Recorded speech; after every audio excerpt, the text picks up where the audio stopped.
You're listening to Conversations, the official podcast of the George C. Marshall European Center for Security Studies, recorded at the center in Garmisch, Germany.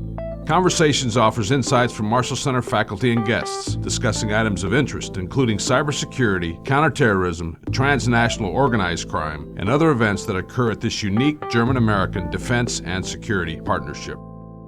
Welcome to Conversations, recorded at the Marshall Center in Garmisch, Germany. I'm Jason Tudor, the Public Affairs Officer for the Marshall Center, and today I have a couple of special guests with me to talk about PTSS, the Program on Terrorism and Security Studies. U.S. Army Colonel Joseph King is the Director of the Program on Terrorism and Security Studies.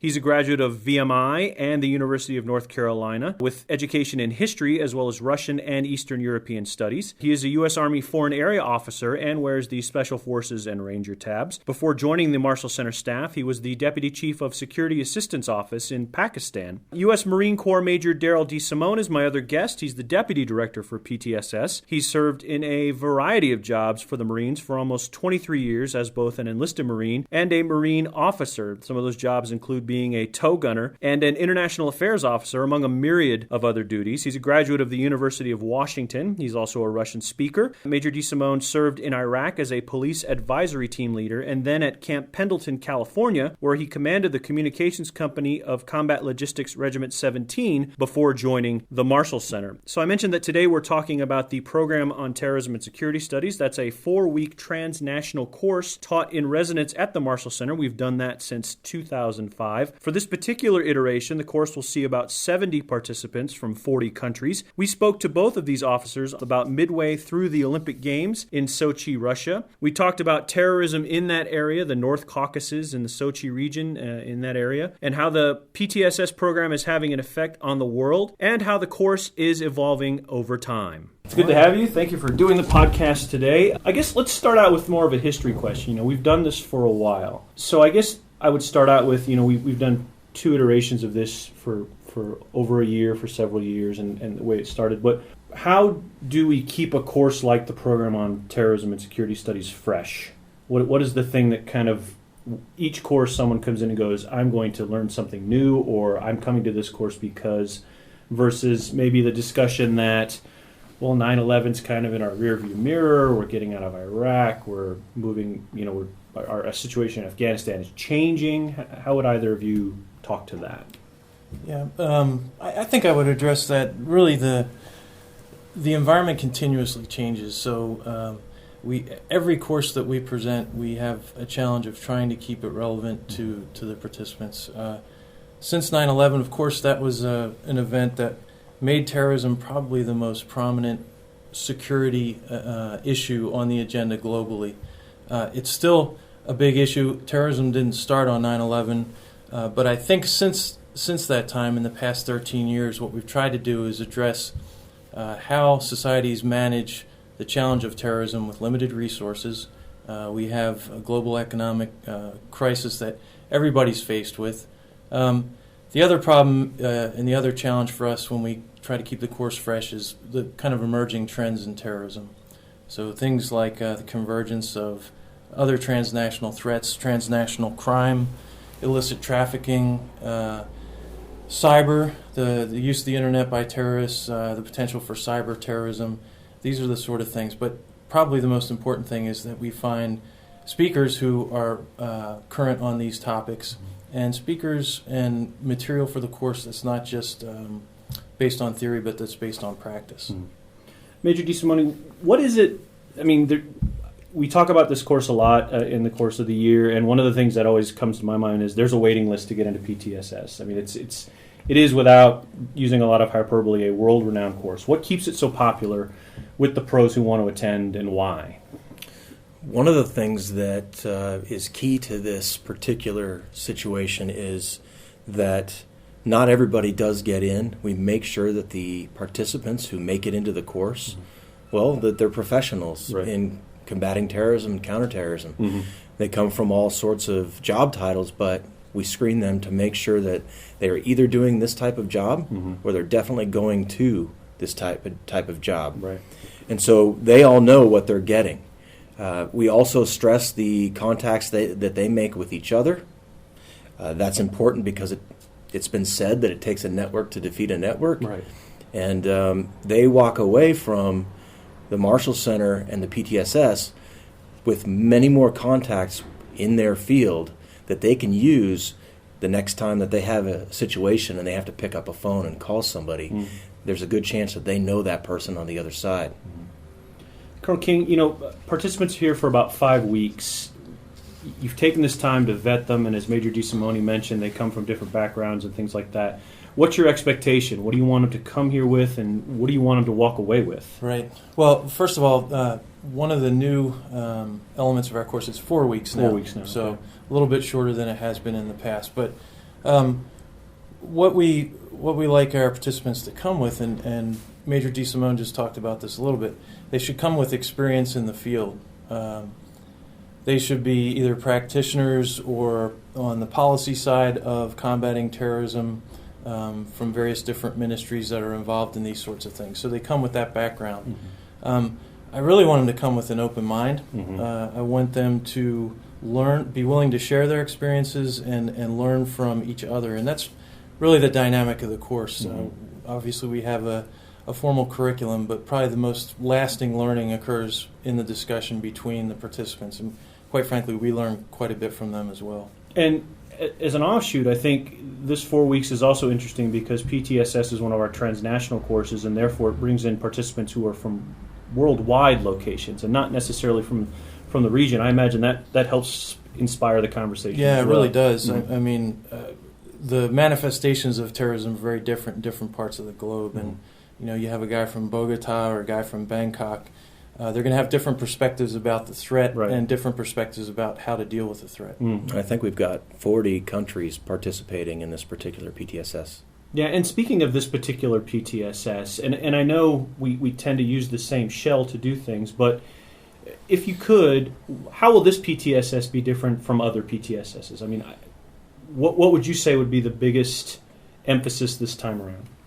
Well, the truth is that we fairly consistently update the curriculum. So although it's very similar to past PTSSs mm-hmm. in our approach and in the spirit that we deal with the issue, the curriculum has been rewritten in many ways to take into account some of the newer threats. Mm-hmm. And so when you're looking at the terror threat nexus or the terror corruption nexus, you have a bit of a different focus. In the past, we focused on maybe weapons of mass destruction mm-hmm. or other aspects. And this particular time, what we're working on is kind of trying to figure out where has a terrorist group like Al Qaeda gone and mm-hmm. how have they changed into the future? Right. Are they on the decline, or are the splinter groups from Al Qaeda more of a world phenomenon that we're going to be expecting into the future? Mm-hmm. So we have so much instability throughout the Middle East and North Africa mm-hmm. that these are things that we're definitely worried about, and that doesn't take into account the fact that when you talk about how the internet and the media and the pervasiveness of social media mm-hmm. has kind of leveled the playing field. All of these things, we've incorporated into the curriculum to make it as current as possible. Colonel King, anything to add? Yeah, I think one of the other aspects, too, when we talked about the resource constraints that we all live under, and I think we try to put a greater emphasis now on risk assessment. So there's always sort of this guns and butter trade-off. All of our countries face a lot of different security challenges.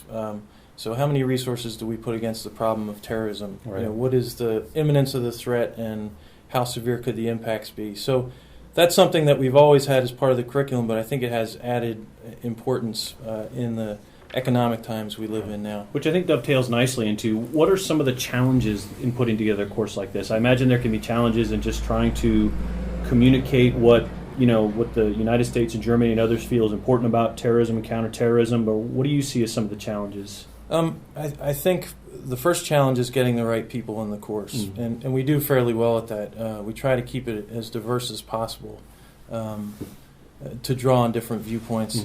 Mm-hmm. The other challenge is really I don't expect that our participants will leave here with the exact same perception of terrorism. But what we're really striving for is that sort of intellectual interoperability where people are speaking the same language and they understand the concepts. But the challenge is really getting the participants, drawing them out so that they can share their experiences and maybe help the other participants see things from a different angle. Recently, the leader of this course, Nick Pratt, passed away December 28th, 2013. He was as integral to this course as anybody was in making that go and making those kinds of things happen. What does losing a figurehead like that, Major DeSimone, mean, and how do you shift? What do you do? What's the adjustment? Right. Well, as most people who knew him would agree, Nick Pratt was a larger-than-life figure. He was a dynamic personality. He basically started the PTSS, and in some ways, by force of will, he continued to develop it and bring it forward. And a person like that is impossible to replace. So we're not even trying to replace him in that respect. What we're trying to do is to continue on in the vision and in the spirit of what he was trying to do. But it's been difficult. I worked for him for 2 years, saw him every day. He was a mentor to me, and he is definitely missed. And, the best that we can do is to carry out his legacy and kind of keep the course within the spirit of what he was trying to do, and I think we're going to be okay. Yeah. I thought about my next question a little bit, and I wanted to shift the focus a little bit. We're recording this right in the middle of the 2014 Sochi Olympics, and we talk about threats and things like that. So I wonder if part of the dialogue in PTSS isn't about sort of what the Russians and others have done to kind of protect Olympians and things like that. And do you see that as a sort of counter-terror success, or how would you look at that? Yeah, that was very much at the front of all of our minds, the timing of this course, which will start really days after the end of the Olympics in Sochi. And after some of the incidents in Volgograd in late December, and certainly hype in the media about potential for terrorist attacks, we've been watching this closely. And certainly we hope and pray that nothing happens during the course of the Olympics, but history has told us that these major events can be very attractive targets to these types of groups. We're lucky in that regard, and actually this was really the foresight of Nick Pratt months and months ago. He reached out to a retired Army officer who was actually working for NBC Sports as a security analyst. Rob Schaefer? Rob Schaefer, right, yeah. Right. And he will come to PTSS to talk about terrorism in the North Caucasus, which he's written about and studied extensively.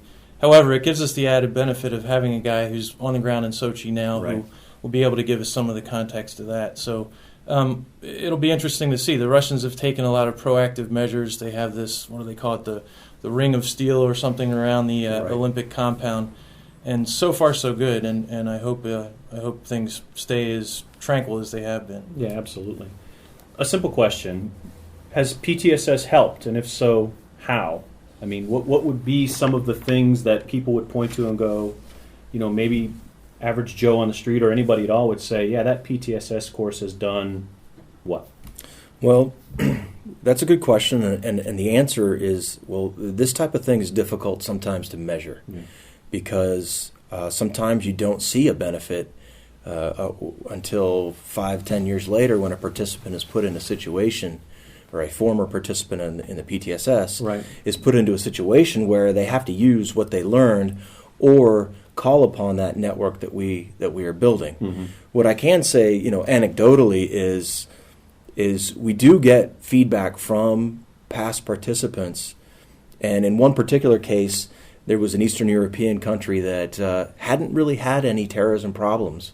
And the individual that attended the course even wasn't sure why he was writing a combating terrorism strategy for his nation, and because they hadn't had any terrorism. And And we told him that basically it's a good exercise just in case it ever happens. And unfortunately, in this particular case, it did. And he was actually called up to his national leadership with that particular strategy to kind of brief what he had learned and what he had written. And that was the starting point for them to build their national strategy. So that, I know that's an anecdote, but we have had several stories about this type of thing happening, as well as participants telling us, I picked up the phone and had to call somebody from this country or that country, and I knew who the person was on the other side. Once we figured out that we were both graduates of the PTSS, it was much easier to work together. Which is why I think that 4 weeks of lodging together and eating together and being part of the course is so important, I would think. Absolutely. Absolutely. Yeah. And it's one of the things that the Marshall Center brings. They've called it the Marshall Center experience, but with the students billeting and living together and going through the entire course together and eating together and spending all that time, they do form links that last for quite a long time. And speaking of the links, Marshall Center alumni will pass 10,000 alumni with the next PTSS. How important is this? We do these community of interest events from time to time, once or twice a year. How important is that? Because that is absolutely one of the Marshall Center's charters to kind of keep up with alumni, keep up with what they're doing. How important is that for you guys to sustain that network, to kind of keep in touch with them and kind of keep that network vibrant? I think it's probably key to what we do. If participants come through the PTSS and leave the Marshall Center and never contact us again, they're less likely to contact each other. And when we're trying to keep this network vibrant, we use several tools. We put out a daily newsletter called the PTSS Daily, which is a curated terrorism newsletter that kind of grabs open source information and puts it together by theme and by region. And our Alumni Affairs Office basically sends that out to all of the PTSS alumni and gets a lot of feedback from them. And so our Alumni Affairs folks and our participants have that link every single day. The other thing that we've started using more is we have been trying to leverage, Facebook. We have a PTSS Facebook page where there's a lot of activity. We use LinkedIn. We use Twitter. So as an institution, in trying to stay current, social media is basically one of those things that it's not going anywhere. It's only going to get more pervasive. And we find that we get a lot of feedback from participants by using that social media, and it's a great feedback loop. Yeah. Colonel King, you're the FNG, the fairly new guy, as we say in the military vernacular, or something along those lines. Thank you for noting that. But on a serious note, this is your first one of these leading these, and I almost feel bad asking this question, but what does a PTSS look like 5 years from now? So you're going to go into this. Obviously, you're going to get your hands bloody with a lot of things, but as you've done the work up to now, what do you see as being this course looking like 5 years from now? Yeah, I mean, to answer that question, you have to think about what's the world going to look like 5 years from now, and that's a challenge for anybody who's in the national security business. I kind of like the quote from Wayne Gretzky. Maybe you've heard it, the famous Canadian hockey player, but he said, I don't play the puck where it is. I skate to where the puck's going to be. So that's what we try to do, is anticipate where things are going. And the only way you can do that with any degree of hopeful success is by looking at the trends and what's emerging now. So I think we're on that path right now. We're starting to see that with the withdrawal of U.S. forces from Afghanistan, with the continuing developments from the so-called Arab Spring, everyone's keeping their ear to the ground to see what these mean for security dynamics globally and certainly in certain regions. I think that that's going to change the picture somewhat. I think that terrorism is going to continue to be a problem. We're not going to eliminate it, but we can certainly reduce it. And there are plenty of examples, and this is something we really try to stress in the course, of successes in combating terrorism. So what's the course going to look like in 5 to 10 years? I imagine a lot of the elements will be similar in that we'll look at the dynamics of terrorism, the motivations of terrorists, and we'll look at how we get after the problem. So the different interagency cooperation things that we can do to collaboratively work in a couple different ways. First, left of boom. Before things happen, how can we prevent the sort of preconditions for terrorism? Left of boom. And then if you look at a timeline, it's and then right of boom, of course, is how do we respond and react when we can't stop something from happening, and how do we build resilience in our society so we can recover from it more quickly. So fair question, what's going to look like in 5 years? I think we're going to continue to keep our ear to the ground and adjust course by course and try to keep it as relevant as possible. I'd like to add that the resilience... So you're the wily veteran here of the PTSS. What would you add to that? I was going to say that the resilience is one of the most important things to try to build into your society, because despite how much effort we put into adapting and staying current and anticipating the next trends, we're going to get things wrong. It happens. History is so full of examples of experts being wrong. Nobody saw the Soviet Union was going to fall, and it did. Nobody. They called it a failure of imagination when we didn't anticipate the World Trade Center being attacked by airplanes. So we will get things wrong, and when we do, hopefully, obviously, it's very rare that happens. But when it does, we have to be resilient. And we have to carry on, and we basically have to know that by carrying on and continuing on and not giving up and not giving in, that's one of the things that makes sure that individuals and groups like this, make sure that they don't win. Yeah. Well, gentlemen, thank you for your time. I appreciate you taking time out before the course starts to talk a little bit about that and familiarize some folks out there who might not at all know what we do in this regard, and it's been very helpful. I appreciate your time. Thank you very much. Thank you for listening to Conversations, the official podcast of the George C. Marshall European Center for Security Studies. The opinions and views expressed here are not necessarily those of the Marshall Center, the Department of Defense, the German Ministry of Defense, or any other entity affiliated with the Marshall Center. More from the Marshall Center is available on Twitter, Facebook, and other social media channels, and at www.marshallcenter.org. Thanks for listening.